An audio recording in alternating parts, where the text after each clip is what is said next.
Halo, semangat pagi untuk kita semua.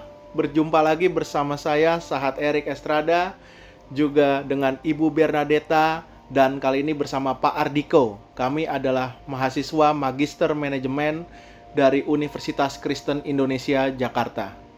Pada kesempatan ini, kami akan mereview sebuah buku yang sangat relevan dalam dunia bisnis, strategi, dan pengambilan keputusan, yaitu The Art of Strategy karya Avinash Dixit dan Barry Nalebuff. Buku ini membahas bagaimana kita dapat membuat keputusan yang tepat dalam situasi yang melibatkan pihak lain. Karena pada kenyataannya, hampir semua keputusan dalam hidup adalah hasil interaksi dengan orang lain. Adapun beberapa fakta tentang buku ini, yaitu The Art of Strategy karya Avinash Dixit dan Barry Nalebuff. Penerbitnya adalah W.W. Norton and Company, tahun terbit 2008. Namun edisi terpopulernya terbit di tahun 2010. Tebal buku sekitar 500 halaman dan buku ini dapat kita beli versi cetak dan juga versi e-book atau digitalnya. Bidang utama buku ini yaitu membahas tentang game teori, strategi bisnis, dan pengambilan keputusan. Tujuan utama dari buku ini adalah mengajarkan kita cara berpikir strategis dalam situasi di mana hasil keputusan bergantung pada tindakan orang lain. Sebelum kita masuk ke isi buku, mari kita kenali siapa penulisnya. Avinash Dixit adalah seorang profesor ekonomi di Princeton University.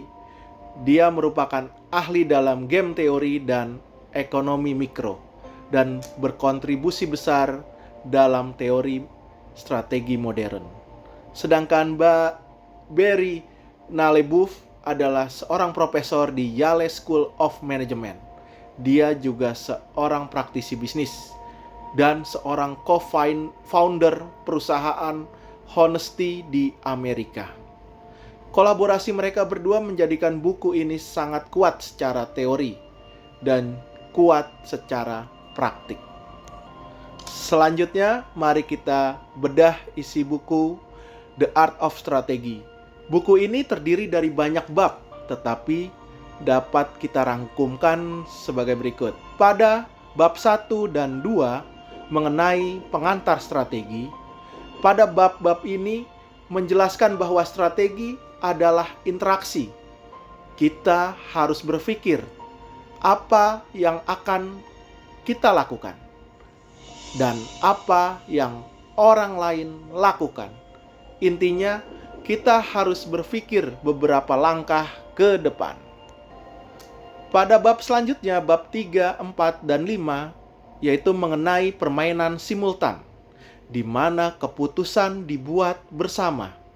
Pada bab-bab ini, pembahasan konsep teoritis dan praktiknya mengenai Nash equilibrium, prisoner dilemma, dan cooperation. Contohnya, seperti dua perusahaan menentukan harga. Inti dari bab-bab ini yaitu kadang strategi individu justru merugikan bersama. Pada bab 6, 7, dan 8 mengenai permainan berurutan, yaitu keputusan dilakukan secara bergantian.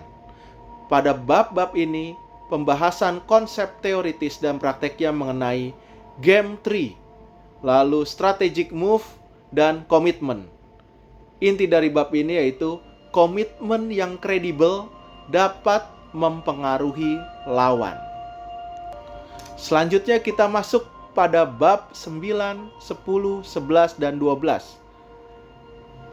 Bab-bab ini mengenai informasi dan ketidakpastian, di mana tidak semua pihak memiliki informasi yang sama. Pada bab-bab ini, pembahasan konsep teoritis dan prakteknya mengenai signaling, screening, dan mix strategi. Inti dari bab-bab ini yaitu informasi dan persepsi sangat penting dalam strategi.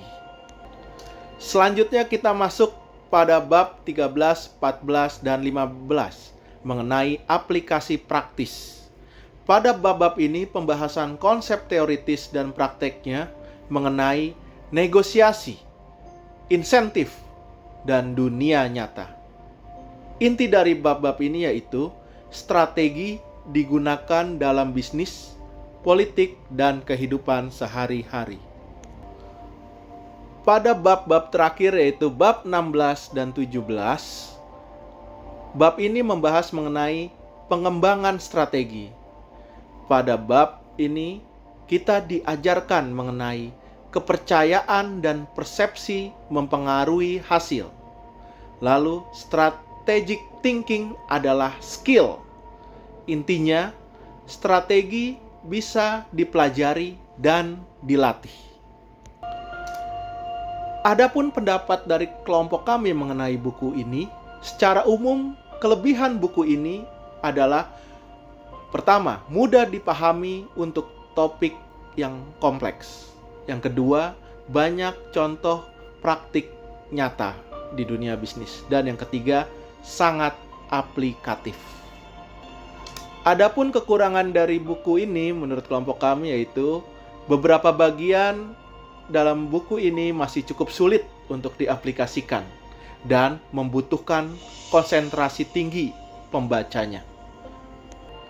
Berdasarkan hasil rating survei terhadap buku ini, di Google Review kami melihat buku ini diberikan orang-orang pembacanya bintang 4,5 atau dari skala 5 oleh para pembaca.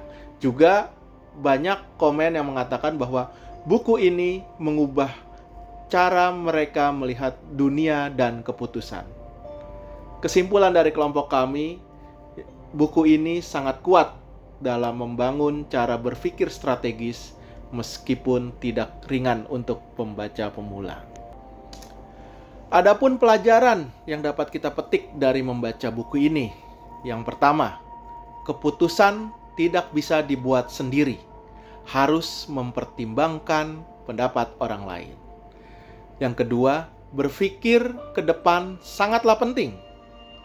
Prediksi respon juga pada pihak lain. Yang ketiga, insentif menentukan perilaku. Orang bertindak karena ada motivasinya. Yang keempat, komitmen yang kuat meningkatkan kepercayaan. Kredibilitas komitmen sangat powerful di dunia bisnis. Yang kelima, informasi adalah kekuatan. Semakin kita banyak tahu, banyak informasi, maka kita akan leading atau unggul dari yang lain.